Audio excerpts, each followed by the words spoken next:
This video is on factoring quadratics. We're going to do some examples of quadratic trinomials. We're going to factor completely using macab. So as always, your first step in factoring anything is to find your GCF. So the GCF of this problem, our smallest number is 3. 17 cannot be divided by 3, so then the next number would be 1. Everything can be divided by 1, so far our GCF is 1. And then every single term does not have an x, so our GCF is just 1. That since the GCF is 1, with the macab method, we actually do not need to use the box. Actually, we do need to use the box. The GCF is 1. We do not have to do anything with it. But since a is equal to 3, we must use the box. Use the box for our macab method. So we're going to first do our half box to figure out what we're going to use for our macab. So for the macab, the top of the box is where we multiply a times c. This is our a times c. Our a is equal to 3, and our c is equal to 10. So it's 3 times 10 is 30.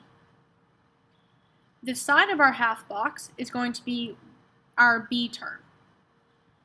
Our b term is that negative 17, so we do need to make sure we put the sign in there as well. Step 2 of macab will also include you have to list out the sets of numbers that will multiply to the top. I don't have to worry about signs right now, so I'm just going to use 1 and 30, because 1 times 30 gives me 30. 2 times 15, 3 times 10, 4 does not go into 30, 5 times 6, and then the next one would be 6 again, which I've already done. So as soon as we get to the numbers that start repeating, we're finished with the list that we have to write out.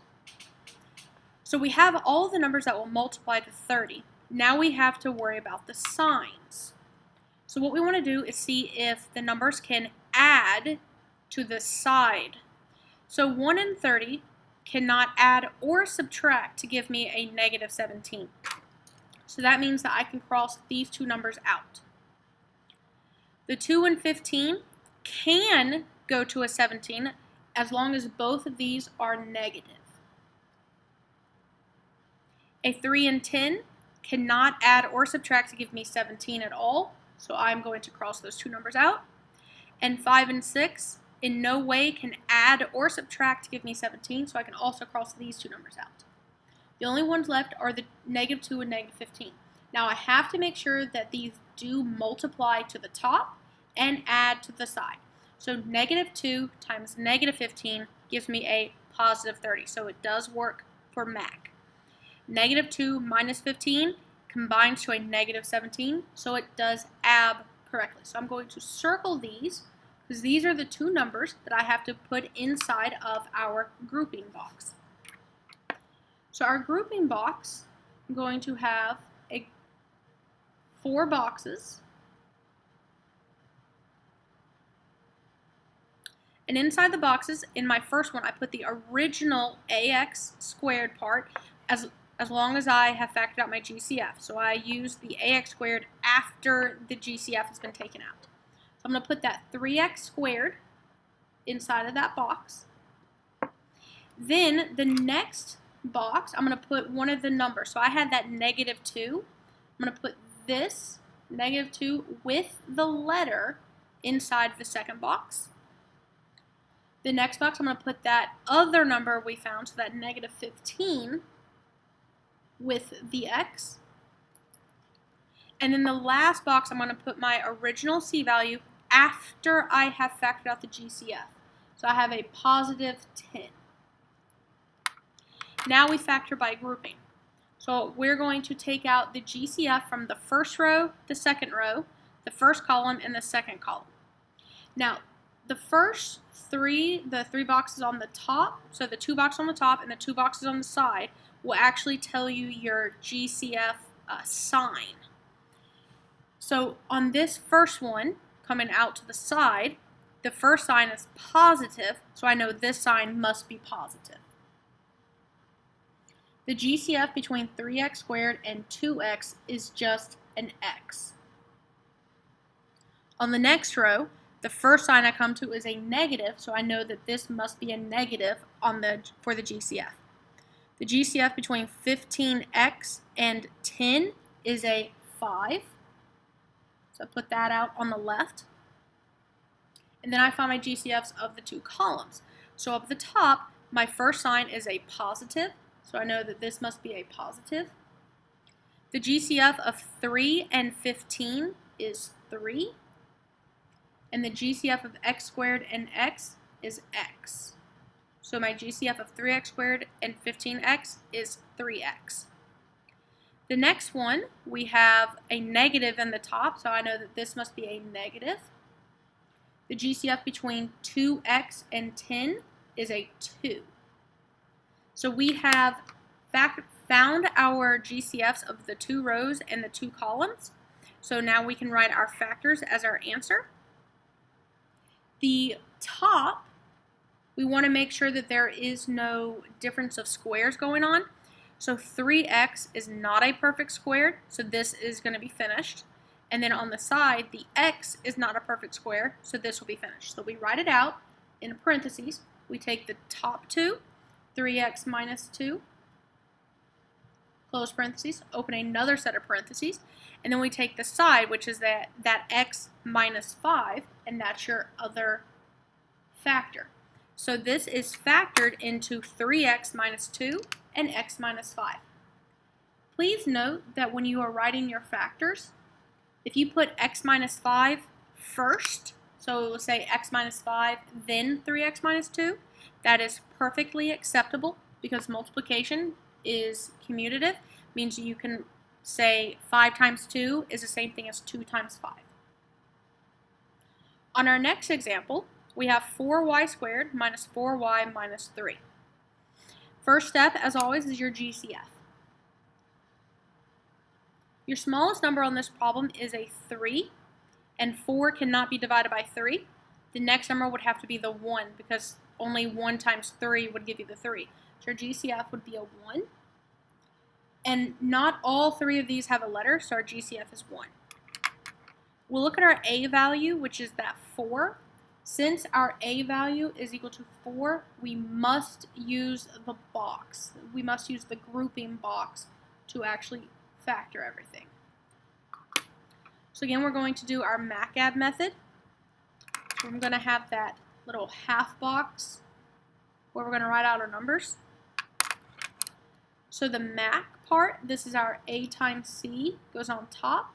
That is a 4 is your A, and negative 3 is your C. So that becomes a negative 12. And then the side is your B value, which is that negative 4. We're going to list out all of the numbers that will multiply to 12, not worrying about the signs just yet. So this is 1 times 12, 2 times 6, 3 times 4. And those are all the numbers because the next one would be 4. And I go in order from smallest to greatest. That way I know that I'm not going to miss any of them. So that was step 2. We've listed out all the numbers. Step 3 is to now see if they can combine to the side. So they will multiply to the top, but they need to add to the side. So 1 and 12 will never add to a 4 or subtract to a 4. So I can cross these two numbers out. 2 and 6 can become a negative 4 if I have a positive 2 minus 6. 3 and 4 will never be able to add or subtract to a 4, so I can cross those out. Now before I circle these, I have to make sure that they still mac correctly and ab correctly. So a positive 2 times a negative 6 multiply to a negative 12, so that's good. 2 minus 6 gives me the negative 4, so that means these are good. I can circle these. Since we found our two numbers, we can then go to our grouping box.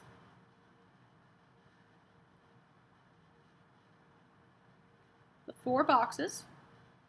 Since my GCF was 1, I can put my original A value in here, so that's the 4y squared. Then on the next box, I'll put one of the numbers, so I have a positive 2 Then I have to put the letter. The letter was y, so I'm going to put 2y. The next box, I'm going to put that next number, which was that -6. But I also have to put that letter again, which is a y. The last box, again, since the GCF was 1, I can put my original C value, which is that -3. Now I factor out the GCFs of the top row, bottom row, first column, and second column. I look for my sign, so my first sign going to the outside here is a positive, so I know this will be a positive. GCF between 4 and 2 is 2. I look at my smaller number, see if it can divide. Then my GCF between y squared and y, my smaller amount, I have both y's, so I can pull out one y, so I have a GCF of 2y. On the next row, my first sign is negative, so I know my GCF will have a negative in it. The number 6 and 3, the smallest number is 3, and 6 can be divided by 3, so my GCF will be a 3. And they do not both have a y, so my GCF is just that -3. Next, I'm going to do my first column. I'm going to go up. My first sign here is positive, so I know this will be a positive. Between 4 and 6, my smaller number is 4, but 6 cannot be divided by 4. So I think of the factors of 4, and I know 2 can go into 4. So 2 can also go into 6. So my GCF so far is 2. Now they both share a y, and the least amount of y's I have is the 1, so that's my GCF. So also 2y. The next one, my sign will be a positive. The GCF between 2 and 3, my smaller number is 2, but 3 cannot be divided by 2, so my GCF will have to be a 1 because the next number would be a 1. And then they do not both have a y, so my GCF was just 1. So I look to see, do I have a perfect square in the first one? 2y is not a perfect square, so this one will be finished. This next one over here, this 2y is also not a perfect square, so this will be finished. So we can write out our answer as parentheses. I'm going to take the top, that's a positive 2y plus 1, close parentheses, open parentheses. Then I have that positive 2y and minus 3, so 2y minus 3. These are your factors. I did use the y instead of the x because that was my original letter. So please make sure you do not switch around the letters if it's given you an x or a y or a v or any other letter that's given to you. On this next example, we have 2x squared plus 20x plus 18. So first step, GCF. So GCF, the smallest number is 2. 20 can be divided by 2, and 18 can be divided by 2. So our GCF so far is 2. All three terms do not have an x, so our GCF is just 2. What we have to do before we can continue is divide everything by 2 and place that on the outside of our parentheses. That 2 is on the outside. So when we divide everything by 2, we'll have a positive x squared plus 10x plus 9. So what this means is over here, when we write our answer, we'll have 2 and then a parenthesis. We have to make sure we use that GCF on the outside. I'm going to go ahead and put it out there. Now, if we're looking into our trinomial now, our a value is 1. So our a value is 1. We do not have to use the box. So no grouping box. That's that 4 box. Okay? We do not have to use the box like this. We're still going to use our half box to determine the numbers, but whatever numbers we circle are actually going to go inside as the last numbers like these. So whatever the numbers are here that we're going to get, we'll be able to go into the back of our parentheses sets. So we still need to do our half box just so we can find our numbers. Now our new a times c, we have to use the new trinomial. So that's a 1 and a 9. So 1 times 9 is 9. And then on the side we have to use our new b value, which is 10. Now we list out the factors of 9, or what multiplies to 9, so that's 1 and 9, and then 3 and 3. So now we have to add to that b term, so 1 and 9 can add to 10 as long as they are both positive. 3 and 3 can never add to a 10, so I can cross those two numbers out. So again, I just need to make sure they mac correctly. So a positive 1 times a positive 9 will give us a positive 9. And a 1 plus 9 will give us a 10. So I can circle these because these macab correctly. Now I do not need to use the grouping box because A was 1. What that means is I can actually come over here to my answer and go ahead and put my two sets of parentheses. Now I'm using the letter X, so I just need to make sure I have an X in the front of both of my parentheses. But then, because we don't have to use the box, whatever the numbers we circled were, will go into the back of each. So that positive 1, I'll put into the back of the first set, and that positive 9, I'll put in the back of that second set. And these are your factors of 2x squared plus 20x plus 18. And don't forget, you can always distribute everything back through to make sure you get your original problem, and that lets you know if your answer was right.